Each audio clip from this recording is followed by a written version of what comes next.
കഷ്ടമാണെന്ന് പറയണേ. പഞ്ചായത്തിൽ നിന്ന് പ്ലാസ്റ്റിക് പെറുക്കാൻ വരുമെന്ന് പറഞ്ഞോണ്ട് അയ്യത്ത് കിടന്ന പ്ലാസ്റ്റിക് എല്ലാം കൊണ്ടുവന്ന് മുറ്റത്തിട്ട്. അപ്പൊ അവർക്ക് നല്ല പ്ലാസ്റ്റിക് മാത്രമേ പെറുക്കത്തുള്ളൂ.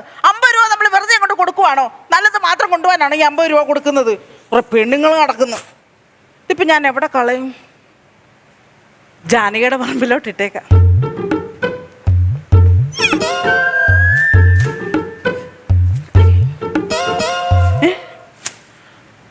അയ്യോ, ഞാൻ ഒരെണ്ണമല്ലേ അങ്ങോട്ട് ഇട്ടുള്ളൂ. ഇതെന്താ 2 എണ്ണം വന്നത്? അതേടി, എന്റെ പറമ്പിലേക്ക് എന്തിട്ടാലും അത് 2 ആയിട്ടൊക്കെ തിരിച്ചു വരും. നിനക്ക് അറിയാലോ. ചുമ്മാ അല്ലേടി നിന്റെ കെട്ടിയോ നിന്നെ ഇട്ടിട്ട് 2 കെട്ടിയോളൂടെ പോയത്. അയ്യോ നീ ബോഡി ഞാൻ അപ്പുറത്ത് സുശീലയുടെ പറമ്പിലിടും. ആഹാ, അങ്ങനെ വളർത്തില്ലല്ലോ. അവളെ നീടുവെന്ന് അറിയണം. പക്ഷെ സമാധാനം തരാത്ത കുറെ അയലത്തുകാര് ഒരു പ്ലാസ്റ്റിക് ആരാണ് അറിയത്? ചേട്ടനായിരുന്നു. ഗംഗയെന്ന് വിളിച്ചപ്പോ കേട്ടില്ലേ? ഗംഗയെന്ന് നല്ല പേര് വിളിച്ചപ്പോ കേട്ടില്ല. നിന്റെ ചെവിയിൽ എന്തോ ആപ്പടിച്ച് വെച്ചേക്കോണം. അതൊക്കെ പോട്ടെ. ചേട്ടൻ ഇത് എവിടെ പോയേക്കുമായിരുന്നു? ഞാൻ നമ്മുടെ പറമ്പിൽ പോയതായിരുന്നു. അയ്യോ, ഞാൻ നിങ്ങളോട് പല പ്രാവശ്യം പറഞ്ഞോണ്ട് ഇവിടെ കക്കൂസം ഉണ്ടെന്ന്. അതിനല്ലെന്ന എടി, നാം നമ്മുടെ ശിവന്റെ കയ്യിൽ നിന്ന് ഒരു 3 സെന്റ് സ്ഥലം മേടിച്ചില്ലേ? അതിങ്ങനെ വെറുതെ കിടക്കല്ലേ? അപ്പൊ ഞാൻ വിചാരിച്ചു കുറച്ച് ഏത്തവാഴ നടാവുന്നു. എടി, ചുമ്മാ കിടക്കണ്ടെന്ന് വിചാരിച്ച് ഞാൻ കുഴി വെട്ടാനായിട്ട് നമ്മൾ ഇവിടുന്ന് കൂന്താലി എടുത്തോണ്ട് പോയി കുഴി അങ്ങോട്ട് വെട്ടുകയും ഒറ്റ വെട്ടുകയും നിന്നൊരു സൗണ്ട്. അതിപ്പോ എന്തോ കിടുങ്ങുന്നൊരു സൗണ്ട്? വേര് വല്ലതായിരിക്കും. വേരിനകത്ത് കൊണ്ട് വെട്ടിയാൽ ഇങ്ങനെ കിടിങ്ങുന്നുള്ള സൗണ്ട് കേൾക്കുവോ? പിന്നെ എന്താ കിടുങ്ങുന്ന കേട്ടത്? ഞാനിങ്ങനെ കുഴിച്ചെടുത്ത് നോക്കിയപ്പോൾ അതിനകത്തൊരു കുടം. കുടമോ? അതിപ്പോ ആരേട്ടാ അവിടെ കുടം കൊണ്ട് കുഴിച്ചിട്ട്? ഇതിപ്പോ ആരെങ്കിലും കൊണ്ട് കുഴിച്ചിടുന്നതാണോ? ഇടി വല്ല നിധി വല്ലതും ആണെങ്കിലോ? നിധിയോ? ആ കുടത്തിനകത്ത് വിലപിടിപ്പുള്ള സാധനങ്ങളുണ്ടല്ലോ, അതിനാണല്ലോ നിധി എന്ന് പറയുന്നത്. അല്ലപ്പോ നിധി ഇപ്പൊ ആരാ അവിടെ കൊണ്ടിടുന്നേ? എടി, പണ്ട് കാലത്ത് ഓരോ ആൾക്കാർ ഇങ്ങനെ നിധി കുഴിച്ചിടും. ഉദാഹരണത്തിന് നമ്മുടെ ടിപ്പുവിന്റെ പടയോട്ടം നടക്കുന്ന സമയത്ത് അല്ലിപ്പോ ടിപ്പു രാവിലെ തൊടലും പൊട്ടിച്ച് പോന്ന് ഞാൻ കണ്ടു. കൂടെ 5-6 പട്ടി ഉണ്ടായിരുന്നു. അതാ പടയോട്ടം എന്ന് പറഞ്ഞത്. നീ ഏത് ടിപ്പുവിന്റെ കാര്യമായി പറയുന്നത്? അപ്പത്തെ ബാബുവിന്റെ വീട്ടിലെ ടിപ്പു. എടാ, പെടലി വെട്ടി ഞാൻ താഴെ കേട്ടോ, ഞാൻ പറഞ്ഞേക്കാം. ബാബുവിന്റെ വീട്ടിലെ ഞാവാലിപ്പട്ടിയുടെ കാര്യമാണോ പറഞ്ഞത്? പിന്നെ ഏത് ടിപ്പു ഏട്ടാ? ടിപ്പു സുൽത്താൻ. മറ്റേ രാജാവ്, തൊപ്പിയില് കോഴിപ്പൂടൊക്കെ ഉള്ള ഒരു രാജാവ്. അതൊന്നും ഞാൻ ശ്രദ്ധിച്ചിട്ടില്ല. ഈ ടിപ്പു സുൽത്താൻ ഇങ്ങനെ പടയോട്ടം നടത്തുന്ന സമയത്ത് ഈ കൈ കാശൊക്കെ ഉള്ളവര് അവരിങ്ങനെ കുടത്തിലും അങ്ങ് എവിടെ എവിടെയൊക്കെ ആയിട്ട് ഭൂമിയിൽ കുഴിച്ചിടും. അതാണ് പിന്നെ ഈ പറമ്പ് നമ്മൾ കുഴിച്ചൊക്കെ ചെല്ലുമ്പോ കിട്ടുന്നത് നിധിയാണെന്ന് പറഞ്ഞു. എന്നിട്ട് എന്താ കാണിച്ച നിധി? എന്റെ പൊന്നച്ചോ, ഇത് നിധി തന്നെ ഏട്ടാ. ഇത് നിധിയാ. നമ്മൾ രക്ഷപ്പെടാൻ പോവാ. ചേട്ടാ, ഇതില് നിറയെ പൈസ കാണത്തില്ല ഏട്ടാ. നമുക്കത് തുറന്നു നോക്കാം. തുറന്നു നോക്കാം. നാശം പിടിച്ചവൻ ഇവിടുന്ന് പോയില്ലേ? 5 മണിക്കത്തെ ബസ്സിന് പോണോന്ന് പറഞ്ഞോണ്ട് നിക്കുവാ. 7 മാസമായിട്ട് ഇവിടെ വന്ന് അട്ടിപ്പേർ കിടക്കുകയാണ്. 7 ചാ കരുതിയിരുന്നു. എന്റെ ചേട്ടാ, അങ്ങേറെ എന്തോ ഒരു സാധനം കളഞ്ഞു പോയത് കിടക്കുന്നു. എന്തോ സാധനം? പിന്നെ കുഞ്ഞ ഞാൻ പോയേക്കുവാ.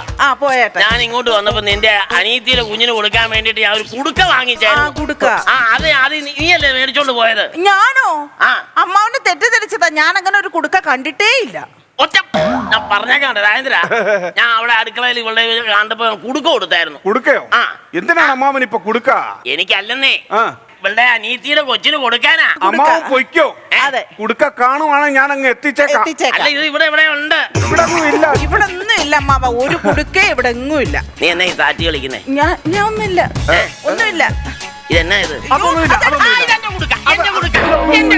ഇത് കുടുക്കൊന്നും അല്ലത്. ഞാൻ തരത്തില്ല. കൊച്ചുകളി എന്റെ അടുത്ത് വേണ്ട. ഞാൻ വേറെ കുടുക്ക പിന്നെ മേടിച്ചു കൊടുക്കാന്ന് പറ. ഇതെന്റെ കുടുക്ക. ഇത് അമ്മാവന്റെ കുടുക്കയാണോ? അത് അമ്മാവന്റെ കുടുക്ക അല്ലത്. ഇത് എന്റെ കുടുക്കയല്ല. ഞാൻ അപ്പഴേ പറഞ്ഞില്ല. ഇനി ഒന്നേരെ ഇത് ചെളിക്കാത്ത കിടന്നാടാ പന്ന സാധനം. പോടുന്നു. നീ എന്നാ പറഞ്ഞേ? അമ്മാവന്റെ വിധിയാണെന്ന് പറയായിരുന്നു. അല്ല, ഇവളെന്തോ വേറെ പറഞ്ഞ. എങ്ങനെയാ പറഞ്ഞേ? വിധി എന്നാ പറഞ്ഞത്. വിധിയല്ല, നിധി. ഇല്ല, നിധി എന്ന് പറഞ്ഞില്ല. നിധി എന്ന് പറഞ്ഞില്ല. പറഞ്ഞില്ല. എന്റെ നിധിയാ. അങ്ങനെ എടുക്കല്. ഇത് ചേട്ടൻ കഷ്ടപ്പെട്ട് കുടിച്ചെടുത്തോണ്ട് വന്ന നിധിയാ. അങ്ങനെ അമ്മാവൻ എടുക്കാൻ പറ്റത്തില്ലത്. അങ്ങനെയാണോ? ഒരു കാര്യം ചെയ്യും, ഇത് രണ്ടാക്കാം. ഞാനും നീയും. അതാ, അപ്പൊ അവളെന്റെ ഭാര്യയല്ലേ, അവക്കും വേണ്ട ഒരു വീതം. എന്നാ 3 ആക്കാം. ഞാൻ തുറക്കാം. അയ്യോ, എടാ രാജേന്ദ്ര, ആരേത്? ചേട്ടാ ആരോ വരുന്നു. മുടി വെക്കും, മുടി വെക്കും. നീ എന്താ പരിപാടിയാണ് കാണിച്ചത്? ഞാൻ എന്ത് പരിപാടി കാണിച്ചു? നിന്നോട് ഞാൻ പറഞ്ഞില്ലേ ഇപ്പൊ ഒരു പൈൻറ്റും മേടിച്ചോണ്ട് അവിടെ നീ പറമ്പിലേക്കാന്നല്ലേ പറഞ്ഞത്? ഞാൻ പറമ്പിൽ നിൽക്കായിരുന്നു. അപ്പൊ വയറിന് ചെറിയൊരു പ്രശ്നം. അപ്പൊ ഞാൻ പെട്ടെന്ന് ഇങ്ങ് പോന്നു. അല്ല അപ്പൊ നമുക്ക് കഴിക്കേണ്ടത് സാധനമുണ്ട്. എനിക്ക് വേണ്ട, വയറിന് സുഖമില്ല. നീ തന്നെ കൊണ്ടുപോയി കഴിച്ചോ. അത് കൊള്ളാം. ഈ അടിക്കലേക്ക് എന്റെ ഇത് കാശ് പോലും എനിക്ക് അത് ശരിയാവൂല. ഇവനിപ്പോ എത്ര രൂപ വരാനുള്ളേ? 500 രൂപ. 500 രൂപ അല്ലേ? ആ എന്നാ പൊക്കോ.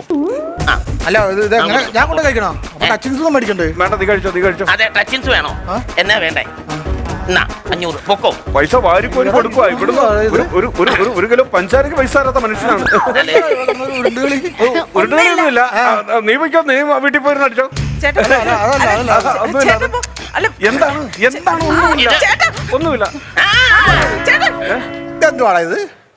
ഇതൊന്നുമില്ലടാ, ഇത് എന്താ അമ്മാവന്റെ കുടുക്കയാണ്. ഒന്നും പറയണ്ട. നീ പറമ്പിൽ കിളക്കാൻ പോയി കഴിഞ്ഞപ്പോ എന്തോ തുണിയിൽ പൊതിഞ്ഞോണ്ട് വരുന്നത് കണ്ടു എന്ന് വാബു പറഞ്ഞായിരുന്നു. എടാ ഇത് അവിടെ നിന്ന് കിട്ടിയതല്ലടാ, ഭൂമി കുഴിച്ചപ്പോ കിട്ടിയല്ലേ. നിധിയല്ലേ ഇത്? നിധിയാണ്. കണ്ടാൽ അറിയാലോ, നല്ല പഴക്കമുള്ള കുടമാണ്. നിധിയാണ്. ഞാൻ ഒരു കാര്യം പറയട്ടെ, നീ വെളിയിലൊന്നും ആരോടും പറയാൻ നിൽക്കണ്ട. കണ്ട കാര്യം നീ ഇരുച്ചെവി അറിയാതെ നിന്റെ മനസ്സിൽ തന്നെ ഇരിക്കണം. നാളെ ഒരു ഫുൾ എടുത്തു തരാം. വയ്ക്കും. ഞാനിത് ആരോടും പറയുന്നില്ല. ഫുൾ എടുത്തു തരാം, പൈസ കളയാതെ. നമുക്കൊരു പണി അറിയാം. ഇത് രണ്ടാക്കാം. ഇത് രണ്ടാക്കാം. കിട്ടുന്നത് എന്താണെന്ന് വെച്ചാൽ എനിക്ക് പകുതി പതിയാ. അതെത്ര വർത്തമാനമാണ്? ഈ സാധനം എനിക്കാണ് കിട്ടിയത്. എനിക്കും എന്റെ ഭാര്യയ്ക്കും അവകാശപ്പെട്ടാണ്. എനിക്കും. അതല്ലേ? അതെ, നിങ്ങൾ കുടുംബക്കാർക്കുള്ളതാണ്. ഞങ്ങൾ കുടുംബക്കാർക്കുള്ളതാണ്. അവ ശരി. അല്ല, ഞാൻ പറഞ്ഞല്ലോ ഒരു ഫുൾ എടുത്തു തരാം. അല്ല സംബന്ധിച്ച് ഞാനേ ഈ സർക്കാരിൽ അറിയിച്ചു കഴിഞ്ഞിട്ടുണ്ടെങ്കിൽ എനിക്ക് 10% കമ്മീഷൻ കിട്ടും. നിങ്ങൾക്ക് ഒന്നും കിട്ടാനും പോകും. അങ്ങനെ പറയും. ഉറപ്പിച്ചല്ലോ? ശരി, നീ പ്രശ്നമാക്കാം. നമുക്ക് തുറന്നു നോക്കാം. കിട്ടുന്ന എന്താണോ അത് തല്ലി പിടിക്കരുത് കേട്ടോ. നിങ്ങൾക്ക് അല്ലെങ്കിൽ ഒരു ആക്രാന്തം കൂടുതലുള്ള ഞാൻ അയക്കേ. അയ്യോ പിന്നെ ആരാണ്ട് ഇനി ഇത് 5 ആക്കാനും മാത്രം അതിനകത്തൊന്നുമില്ല. മറച്ചു വെക്ക്. ഈ പൂ മേടിക്കാൻ വന്നല്ലേ? അല്ലല്ല, വേറെ രാജേന്ദ്ര കാര്യം പറ. രാജേന്ദ്ര, നീ എന്റെ ഒരു 2 വർഷത്തിന് മുമ്പ് ഒരു 3 സെന്റ് സ്ഥലം മേടിച്ചില്ലായിരുന്നു? മേടിച്ചു. അതിന്റെ കാശ് നിന്ന് അതിന്റെ പ്രമാണം എടുത്തൊക്കെ കഴിഞ്ഞാണല്ലോ. അതിന് ബാധ്യത ഒന്നും ഇല്ലല്ലോ. അതൊക്കെ ഓക്കെ. എനിക്കൊരു മുത്തശ്ശി ഉണ്ട്, ഉണ്ണീരി മുത്തശ്ശി. ഉണ്ണീരി മുത്തശ്ശിയോ? ഉണ്ണീരി മുത്തശ്ശി എന്റെ അടുത്തൊരു കാര്യം പറഞ്ഞു. എന്താണ്? നമ്മുടെ മുതുമുത്തച്ഛന്മാര് പണ്ട് ഒരുപാട് ക്ഷുദ്രപ്രയോഗങ്ങളൊക്കെ നടത്തി ഈ ഓരോ സാധനങ്ങൾ ആവാഹിച്ചിട്ട് കുടത്തിനകത്തും ഈ ഉരുളിക്കകത്തൊക്കെ കമത്തിയിട്ട് അവർ ഈ കുഴിച്ചിരുന്നൊരു സ്വഭാവം ഉണ്ടായിരുന്നു ഭൂമിക്കടിയില്. ഭൂമിക്കടിയില്. അപ്പോ ഉണ്ണീരി മുത്തശ്ശി പറഞ്ഞു, നിന്റെ ഈ പെരയിടത്തുനിന്ന് എന്തെങ്കിലും കിട്ടുകയാണെന്നുണ്ടെങ്കിലോ ഉരുളിയോ കുടമോ അങ്ങനെ എന്തെങ്കിലും കിട്ടുകയാണെങ്കിൽ നമ്മൾ തുടരുത്. തൊട്ടാ പ്രാന്താവും. തൊട്ടോ ഇല്ല, നമുക്ക് കിട്ടിയില്ലല്ലോ, പിന്നെ എങ്ങനെ തൊടാനാ? അതാണ്. അപ്പൊ ഇനി എന്തെങ്കിലും നീ കിളക്കുന്ന വഴിക്ക് കിട്ടുകയാണെന്നുണ്ടെങ്കിൽ തുടരുത്. തൊട്ടാ പ്രാന്താവും. ഞാൻ അയൽക്കാരനായോണ്ടെന്ന് പറഞ്ഞതേ ഉള്ളൂ. നിനക്കുള്ള ഇഷ്ടം കൊണ്ടാണ് ഞാൻ പറഞ്ഞത്. ഇതൊക്കെ ഓരോ അന്ധവിശ്വാസങ്ങളായിരിക്കും. ഉണ്ണീരി മുത്തശ്ശി പറഞ്ഞതാണ്. അതാണ് ഞാൻ വന്ന് പറഞ്ഞത്. എന്നാ ശരി, അപ്പൊ കാര്യങ്ങൾ നടക്കട്ടെ. അപ്പൊ രാജേന്ദ്ര പോയിട്ട് ശരി. രാജേന്ദ്ര ഭാഗ്യം ഞാൻ തൊട്ടില്ല. ചേട്ടനല്ലേ ഇത് കൊണ്ടുവന്നേ, അപ്പൊ ചേട്ടൻ തൊട്ടില്ലേ? എടുത്തോണ്ട് വന്നത് ശരിയാണല്ലോ. നീ തൊട്ടു, പിന്നെ ഞാനാ തൊട്ടത്. അമ്മാൻ തൊട്ടു, ഞാനും തൊട്ടു. അയ്യോ ഞാൻ തൊട്ടു. അപ്പൊ നമുക്ക് ഞാൻ തൊട്ടില്ല. നീ തൊട്ടില്ലേ? ഞാൻ തൊട്ടേയില്ലേ, എനിക്ക് ഭ്രാന്ത് വരത്തില്ല. അതെ, നമ്മള് 3 പേരും തൊട്ടില്ലേ? ഞാൻ തൊട്ടില്ലല്ലേ, നീ മാത്രമേ തൊടാനുള്ളൂ അല്ലേ? എന്നാ പിടിച്ചോ.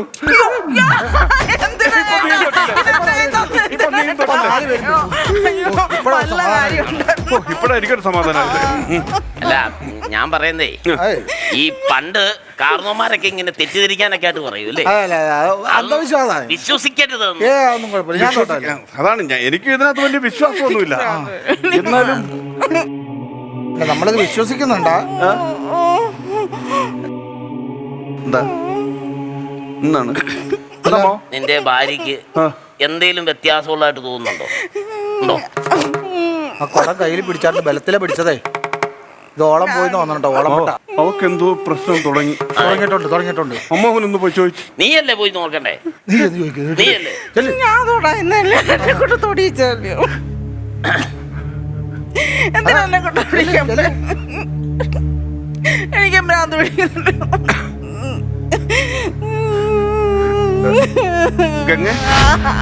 നിനക്കൊന്നുമില്ല, ഗംഗയ്ക്കൊന്നുമില്ല. എന്തിനാ എനിക്ക് അടുത്ത് എറിഞ്ഞു വന്നത്? ഗംഗയ്ക്കൊന്നുമില്ല. ചേട്ടൻ എന്തിനാ കരയുന്നത്? ചേട്ടൻ എന്തിനാ കരയുന്നത്? അയ്യോ, എന്റെ ചേട്ടൻ എന്തുകൊണ്ട്? എന്റെ ചേട്ടന് ഭ്രാന്ത്. അവനെ ഇവിടെ പിടിച്ചിരുത്ത്. ചേട്ടാ, അയ്യോ, ചേട്ടാ. ചേട്ടനൊന്നുമില്ല. ചേട്ടനൊന്നുമില്ല. അതെ, നമ്മള് 4 പേരും തൊട്ടു. 4 പേരും തൊട്ടു. തൊട്ടതിൽ 2 പേർക്ക് വട്ടായി. 2 പേർക്ക് വട്ടായി. ഇനി നമുക്ക് 2 പേർക്കും ഉള്ളു ഭ്രാന്ത് പിടിക്കാനായിട്ട്. എനിക്ക് നേരത്തെ ഭ്രാന്തം ഉണ്ടാവുകൊണ്ട് എനിക്ക് ഇനി പിടിക്കാനില്ല. രാജേന്ദ്ര, എന്റെ ഉണ്ണീരി മുത്തശ്ശി ഒരു കാര്യം കൂടി പറഞ്ഞു. എന്താണ്? അതായത് ഈ കുടത്തിൽ തൊട്ട ഭ്രാന്താവും, തൊടുന്നവര് ഭ്രാന്താവും. പക്ഷെ ഈ കുടം തുറക്കുന്നവൻ തല പൊട്ടിത്തെറിച്ച് മരിക്കും. അതുകൊണ്ട് എന്തെങ്കിലും കുടമോ ഉരുളിയോ കിട്ടുകയാണെങ്കിൽ എന്നെ കൊണ്ട് ഏൽപ്പിക്കണം. ഞാൻ എന്റെ പൂജാമുറിയിൽ വെച്ചോളാം. അപ്പൊ നിങ്ങൾക്ക് ആർക്കും ഒരു പ്രശ്നമില്ല. ഉണ്ണീരി മുത്തശ്ശി പറഞ്ഞതാണേ. മുതിർന്നവർ പറയുന്നത് നമ്മൾ കേൾക്കണം. അപ്പൊ നിങ്ങൾക്ക് ഉരുളിയോ കുടമോ എന്തെങ്കിലും കിട്ടുകയാണെങ്കിൽ ഞങ്ങൾ അങ്ങനെ ചെയ്തോളാം. എന്നെ ഏൽപ്പിക്കണം. ശരി രാജേന്ദ്ര. രാജേന്ദ്ര, എടാ ഇങ്ങോട്ട് വന്നടാ. ഇവന് കാണാതെ പഠിച്ചിട്ട് കൃത്യമായിട്ടും വന്നു പറഞ്ഞ പോലെ തോന്നുന്നുണ്ടോ? അല്ല, ഞാനൊരു കാര്യം ചോദിക്കട്ടെ. നിനക്ക് വല്ല കുഴപ്പമുണ്ടോ? എനിക്ക് കുഴപ്പമില്ല. കുഴപ്പമൊന്നുമില്ല. അവക്ക് കുഴപ്പമുണ്ട്. എനിക്കതിൽ എനിക്കൊരു കുഴപ്പമില്ല. 2 പേർക്കും കുഴപ്പമില്ല. ഞാൻ എന്താ പറഞ്ഞു വന്നതെന്ന് വെച്ചാ, ഇവൻ ഇടയ്ക്കിടയ്ക്ക് വന്നിട്ട് അത് തുറക്കരുത്, അത് തൊടരുത്, പൊട്ടിത്തെറിക്കും, തലയ്ക്ക് ഭ്രാന്ത് പിടിക്കുന്നൊക്കെ പറഞ്ഞില്ലേ?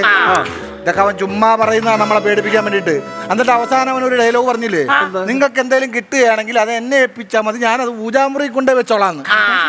മനസ്സിലായി? അപ്പൊ അവന്റെ തല പൊട്ടിത്തെറിക്കൂലേ തുറന്നു കഴിഞ്ഞാൽ? അത് ശരിയാണല്ലോ. അവൻ തൊട്ട് കഴിഞ്ഞാൽ അവന് ഭ്രാന്ത് പിടിക്കൂലേ? രാജേന്ദ്ര, ഒന്നും നോക്കാല്ലേ, നീ തുറക്ക്. അങ്ങനെ കൊള്ളരുതല്ലോ. ഭ്രാന്ത് തല പൊട്ടിത്തെറിക്കുമെന്ന് ഞാനൊന്ന് നോക്കട്ടെ. അതെ, സൂക്ഷിച്ചേ, സൂക്ഷിച്ചേ. അത് തുറക്കുന്ന സൂക്ഷിച്ചു. തല പൊട്ടിത്തെറിക്കില്ല. ചിലവുണ്ടെങ്കിൽ കിട്ടുന്നതിൽ ഇതുവരെ ആർക്കും ഭ്രാന്ത് പിടിച്ചില്ലല്ലോ. ഇതിനകത്തൊന്നും ഇല്ലല്ലോ. ആര് പറഞ്ഞു ഒന്നുമില്ലെന്ന്? നീ ഒരു താളി പോലെ. അവൻ പറഞ്ഞ ശരിയായിരിക്കും. എടാ സൂക്ഷിക്കണടാ. താളി ഓലയിലൊക്കെ ബാധകളൊക്കെ ആവാഹിച്ചു വെക്കുക. ചേട്ടാ വേണ്ട ചേട്ടാ. മലയാളോ സംസ്കൃതോ അല്ല, മലയാളോ. ഒന്ന് വായിച്ചേ. എടാ രാജേന്ദ്ര, എന്തോ നിന്നോട് ആ കുടത്തിൽ തുടരുന്നെന്ന് ഞാൻ പറഞ്ഞു. എന്നിട്ടും നീ അതിൽ തൊട്ടു. നിന്നോട് ആ കുടത്തിന്റെ മൂടി അഴിക്കരുതെന്ന് പറഞ്ഞു. എന്നിട്ടും നീ അത് തുറന്നു. ഇത്രയും ധിക്കാരം കാണിച്ച നിന്നോട് എനിക്ക് ഒന്നേ പറയാനുള്ളൂ. Rajendra, April fool. ഏപ്രിൽ ഫൂളെന്ന് ശിവന്റെ ഉണ്ണൂരി അമ്മേ. 5:30ക്കുള്ള വണ്ടിക്ക് ഞാൻ പോവാണേ.